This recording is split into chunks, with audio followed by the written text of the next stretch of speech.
What about happiness and enlightenment?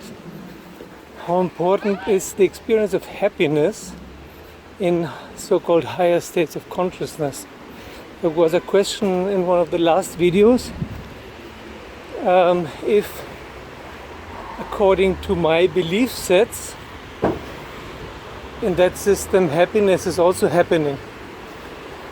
And first of all, it's very interesting and very important to know that what I'm trying to tell you here on YouTube is not about belief sets or beliefs or opinions. I'm trying to present to you experiences. Beliefs and opinions are something of the personality development section, like speakers and motivators will tell you, or scientists. I'm walking to my fitness center, so it's a little bit loud, but it doesn't matter, that's life. So, people who are interested in personality development will call things knowledge, but it's actually beliefs and opinions. For example, you have to believe in a God, if you want to believe in a God, but have never met him, her, or it. Or you believe in certain laws of nature, like gravity, or that this planet is a sphere, a ball. You don't know that, but it seems likely, and it's the consensus right now, so you believe it. Or even the mathematical laws, which are the basis of all our intellectual property of our expansive war culture, like 1 + 1 is 2, which is true only in mathematics because it has been defined like that. So it's also a belief, it's not absolute knowledge. It is defined like that, so it's like an Ouroboros. In spirituality, 1 + 1 is 1, because there's only one. And in procreation, 1 + 1 can easily be 3, 4, 5, 6, 7, 8, 9, 10, depending on how much children come out of this union. I think 9 or 10 is the record of twins and siblings. So in second tier, according to spiral dynamics, or in whatever you call it, spirituality, in soul searching, there is no importance in opinions and beliefs. There's only experience. And whatever is experienced is experienced. There's also no point in searching for a certain experience. You experience what you experience. And this, you cannot influence this much.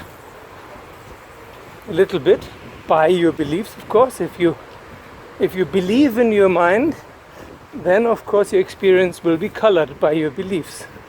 But if you're very radically honest and radically allowing, then you just experience what is there, no matter what it is, without evaluating it, without evading anything or looking for something, without desire or repulsion, without fear, and sometimes also without joy or happiness. It doesn't matter if you feel happiness or not. Sometimes it's there and sometimes it's not. And the kind of happiness that you're looking for in first tier, in personality development, what the speakers tell you, is a happiness because you have something, you have achieved something, or you have been able to afford something, a new Lamborghini or something. Yeah, that's the happiness most people talk about. But an unconditional happiness, a divine happiness, the joy, the bliss the spiritual masters talk about, is very different. It's very subtle. It's not that strong. It's not an exhilaration. It's more a contentness. Everything is fine how it is, no matter how it is.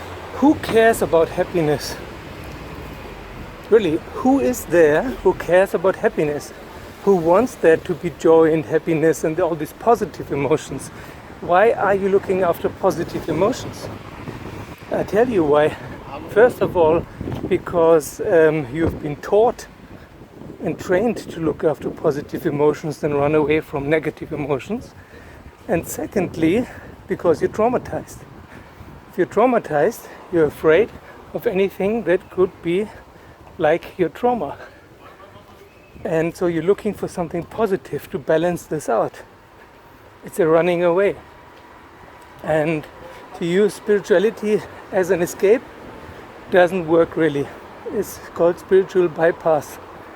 And you will tell yourself that you're more advanced than you really are and get stuck there. And it's just the same as any other illusion.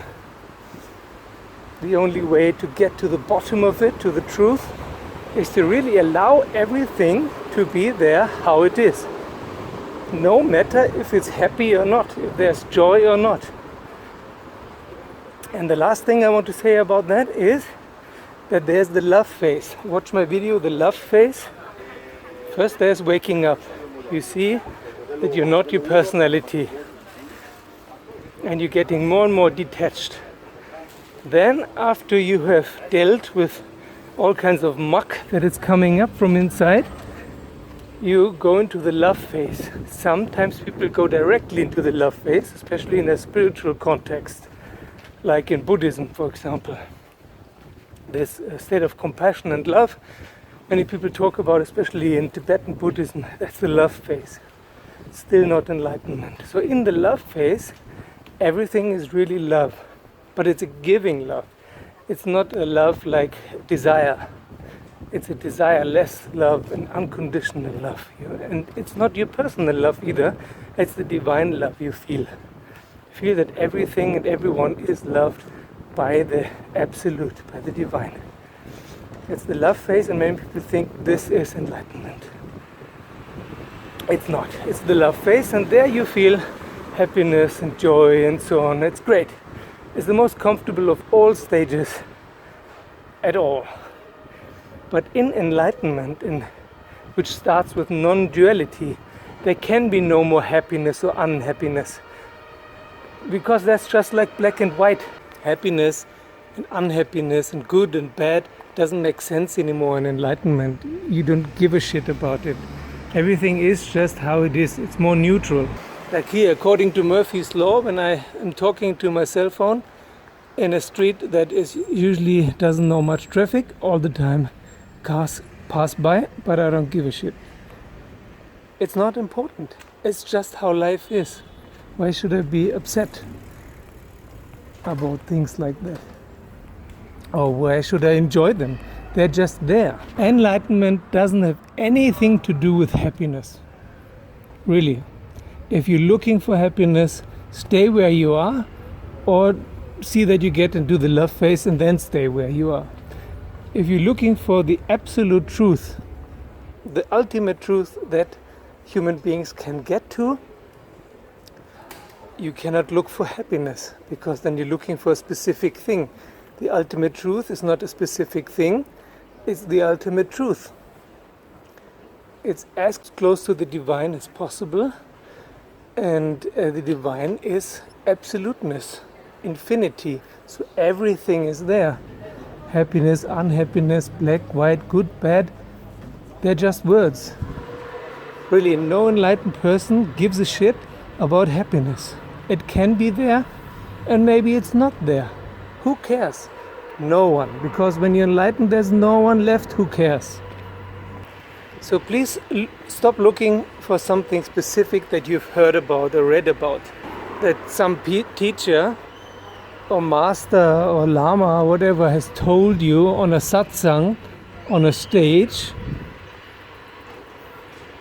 Talk to him or her when he or she is not giving satsang on a stage. Then you will see how happy he or she is. If he or she is a genuine enlightened thing, then he or she will just be in the moment and will not give a damn about happiness or unhappiness or compassion or some such. He or she will be compassionate because he or she will understand that we are all the same. Because we're all sitting in the same boat, compassion happens, but it's happening. compassion happens anyway all the time. Happiness and bliss also happens anyway all the time. But you can even get attached to that, and that's the end of it. Then there's no more progress, no more finding the absolute. So you have to decide for yourself, do you want to know the truth, as much truth as is possible for human beings, or are you looking for some paradise, fairy tale of happiness and a life without sorrow and pain and suffering, which is called spiritual bypassing, escaping reality? Do you want to find reality or continue to escape reality? Thank you for watching, thank you for subscribing and joining us on Facebook and Patreon. Thank you for hitting the bell button and sharing the videos, and see you soon.